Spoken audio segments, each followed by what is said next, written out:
Vetlapalem బాణసంచ factory పేలుడు కేసులో Suryasri fire works యజమానులను arrest చేశారు పోలీసులు. యజమానులైన అన్నదమ్ములు పారిపోతూ ఉండగా పట్టుకున్నారు. లైసెన్స్ గడువు త్వరలోనే ముగుస్తూ ఉండడంతో భారీ స్థాయిలో బాణసంచ తయారు చేసినట్లు ప్రాథమికంగా గుర్తించారు పోలీసులు. ఫిబ్రవరి 28న కాకినాడ జిల్లా వేట్లపాలెంలోని సూర్యశ్రీ ఫైర్ వర్క్స్ లో పేలుడు జరిగింది. ఈ ఘటనలో అదే రోజు 20 మంది కార్మికులు సజీవ దహనమయ్యారు.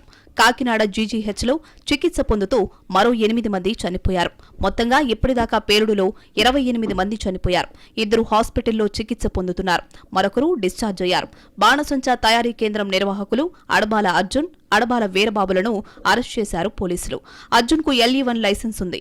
అది ఈ నెలలోనే ముగియనుంది. LE1 లైసెన్స్ అంటే బాణసంచా తయారు చేసుకోవడానికి మాత్రమే ఇచ్చేది. నిబంధనల ప్రకారం 15 కిలోల ముడి సరుకు మాత్రమే నిల్వ ఉంచుకునే అవకాశం ఉంటుంది. అతని సోదరుడు వీరబాబుకు LE5 లైసెన్స్ ఉంది. దీని ప్రకారం ఫినిషింగ్ ప్రొడక్ట్ 500 కిలోల వరకు నిల్వ ఉంచుకునేందుకు అవకాశం ఉంటుంది. అర్జున్ లైసెన్స్ ముగుస్తూ ఉండడంతో ముడి సరుకు భారీగా తీసుకువచ్చి తమ్ముడి లైసెన్స్ ద్వారా అమ్ముదామని అనుకున్నాడు. దానికి అనుగుణంగా దాదాపు 300 కిలోల పేలుడు పదార్థాలు తీసుకుని వచ్చి నిల్వ చేశాడు. చిన్న స్పార్క్ రావడంతో ఈ ప్రమాదం జరిగినట్లు ప్రాథమిక దర్యాప్తులో తేలింది. అర్జున్ వీరబాబులతో పాటు వీళ్ల తండ్రి సత్యనారాయణపై కూడా FIR నమోదు చేశారు పోలీసులు. సత్యనారాయణ ప్రమాదంలోనే చనిపోయారు.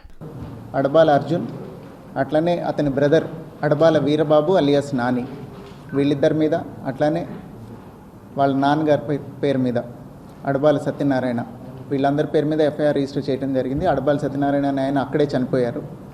వీళ్ళిద్దరూ అడబాల అర్జున్, అడబాల వీరబాబు అలియాస్ నాని వీళ్ళ కోసం వెతుకుతూ ఉండగా ఈరోజు మధ్యాహ్నం 2 గంటలకి సామల్కోటలో ఉన్న రైల్వే షెడ్ దగ్గర వీళ్ళు వాళ్ళ లైసెన్స్ తదితర కాగితాలు తీసుకొని ట్రైన్ ఎక్కి పరారీ అవడానికి ప్రయత్నిస్తుండగా ఇవాళ అరెస్ట్ చేయడం జరిగింది. ఫైర్ క్రాకర్స్ ఫ్యాక్టరీలో నిబంధనలకు విరుద్ధంగా కార్మికులు పనిచేస్తున్నట్లు పోలీసులు గుర్తించారు. లేబర్ డిపార్ట్మెంట్ రూల్స్ ప్రకారం 8 మంది మాత్రమే ఆ బాణసంచా తయారీ కేంద్రంలో పనిచేయాలి. కానీ అవసరాలను బట్టి 50 మంది వరకు వర్క్ చేస్తున్నారు. నిందితులకు సంబంధించిన 11 బ్యాంక్ అకౌంట్లను సీజ్ చేశారు పోలీసులు. ప్రతి ఏడాది మార్చి 3న సింగారమ్మ జాతర జరుగుతుంది. ఆ జాతరకు నిందితుల కుటుంబం తరపున ప్రతి ఏడాది బాణసంచా ఏర్పాటు చేస్తారు.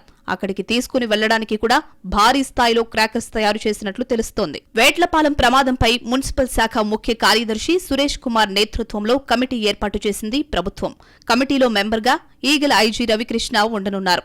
ప్రమాదానికి గల కారణాలు, బాణసంచా తయారీ కేంద్రాల్లో జరిగే ఘటనలపై ప్రభుత్వానికి నివేదిక ఇవ్వనున్నారు. మరోవైపు కాకినాడ జిల్లా వ్యాప్తంగా ఉన్న 28 బాణసంచా తయారీ కేంద్రాలు, 8 స్టోరేజ్ కేంద్రాలను తాత్కాలికంగా మూసివేశారు.